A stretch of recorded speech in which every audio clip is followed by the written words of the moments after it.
Hello, everybody. Michael Sherlock here with Shock Your Potential. And I had to laugh at myself because it's pretty funny about how this camera is. So I was trying to fix my bangs and get them out of my eyes. And I know which way they normally go, but since the camera is backwards, I was moving my hair around. It was pretty interesting. So, hey, I have been having a lot of fun with these Friday Live broadcasts. And last week we took some questions from some people that were in job transition and looking for new jobs. This week I took the questions from my own team. And now that I've been thinking about it, I'm thinking this is very interesting that it came from my own team. We meet every Wednesday and we have a all team meeting. And so I was like, oh, let's have some ideas. What do you think the topic should be? And they all came up with this question. When you find it difficult to speak to a colleague or your boss about an issue or maybe an idea that you want to bring up, how do you do that? And afterward, I thought about this. I thought we should have probably actually talked about this in our weekly team meeting since they brought it up.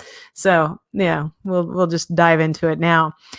It's a great question because I know that there's often people that are a little nervous about broaching subjects that they may not be certain how they'll be received. So, let's give an example. So maybe you have an issue with a coworker or a colleague and you want to, talk to them about it and it's kind of sensitive or you don't know where to start.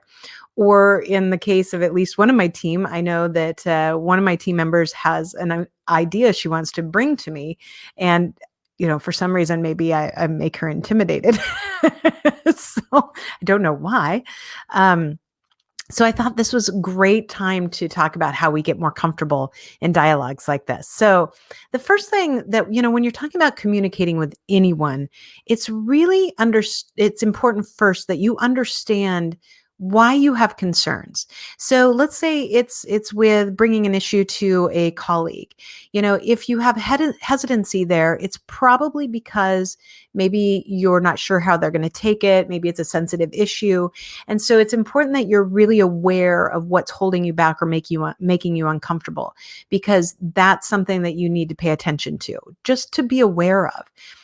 But when you then take it to the next level and say, okay, I'm going to go ahead and have this conversation, then you want to start thinking about details. So first, one of the most important details that I think about is my communication style. Like, how do I normally broach sensitive issues with anybody? And not only, how do I do it, but using that time to reflect. Am I going to handle this well? Am I going to take time? Am I going to maybe fly off the handle? I know what my communication style is now. I've worked through it enough years. But then I also have to think about, does my communication style match or work well with the person that I'm going to communicate with? And why is this important? Well, because we do have to meet people where they are. And that means that if my approach is, really fast, get to the matter, throw it at them really quickly, and they're a person who it takes time maybe to reflect a little more slowly, maybe they're intimidated by a lot of information coming at them at once, then it really falls to me to make sure that I'm trying to match their communication style. And through that process, I will make them not only feel more respected, but I will help them to deal with maybe sometimes information that's not going to be pleasant. So understanding yourself and understanding that other person is really critical to showing respect, especially if it's a difficult issue. So the next thing that I suggest all the time is to really think about what you want to say. And that means write it down. Take the time to actually write down what you want to accomplish. So if it's an issue with a colleague that maybe there's a dynamic, then write it down. I want to have better communication skills with this person. I need this person to communicate more effectively with me. I want to partner with this person for what they're doing in their job, and I need to learn from them. So writing it down and being very specific.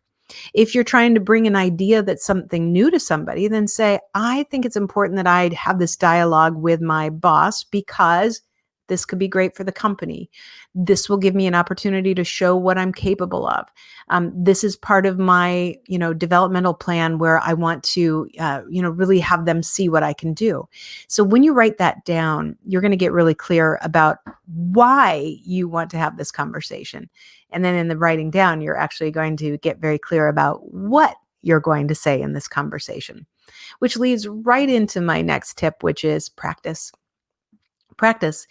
Whether it's a difficult conversation or not, if it's something that you're nervous about, then practice, whether that's just yourself in front of the mirror or whether that is working with somebody to listen and say, hey, yeah, let me give you some feedback on that. Practice helps you to prepare for how you want to say the words you're going to say, which is really important to remember that what you say is really impacted by how you say it. So the verbiage that you use, the tone that you use, the facial expressions that you use will convey a different message. And it's important that you pay attention to that. And practice really does make perfect with that. I was thinking just yesterday, every once in a while during my lunch, I'll go up and have my lunch. And if it's beautiful out, we'll eat outside. And if not, I'll sit in front of the TV and watch old episodes of Friends. And I was thinking about this episode the other day where Chandler was trying to smile. And every time he got in front of a camera, he'd make this really weird smile.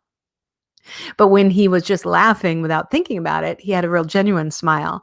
And so being aware of what you look like when you're really concentrating or when you're really trying to think through things may impact what your message is.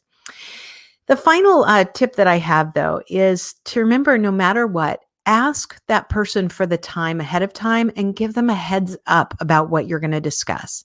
So let's say that you're going to have a discussion with somebody about something that might be a little uncomfortable, to say, hey, I'd like to schedule, 15, 20 minutes with you later tomorrow.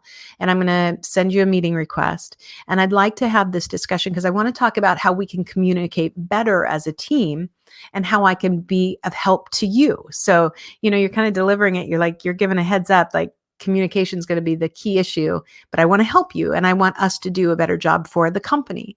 So giving that kind of heads up will prepare the person so that they know what's coming.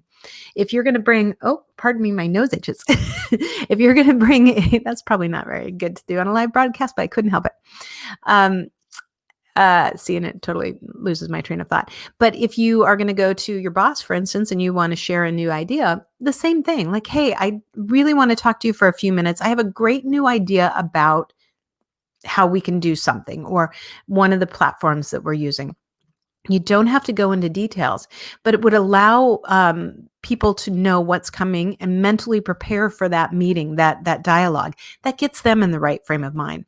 Those are really my top tips for making sure that communication is something that you get more and more comfortable with, because the more we have these communication, these talks that we can have discussions that are beneficial to business, not only the better we get, but better companies run because of it. So thank you guys all for listening today. I see a few people that have popped in here and there. We'll have the replay available in a couple of our spots. And if you have a question you want to throw at me, send us an email at info at shockyourpotential.com. And hopefully I won't choke to death next time, info at shockyourpotential.com. And don't forget, if you have not downloaded our Shock Your Potential app, please do. We have so much material that is not only on there right now, but so many exciting things coming out in the next weeks and months to come that you will not want to miss it. So join us, shockyourpotential.com. And thanks, everybody. Have a great Friday.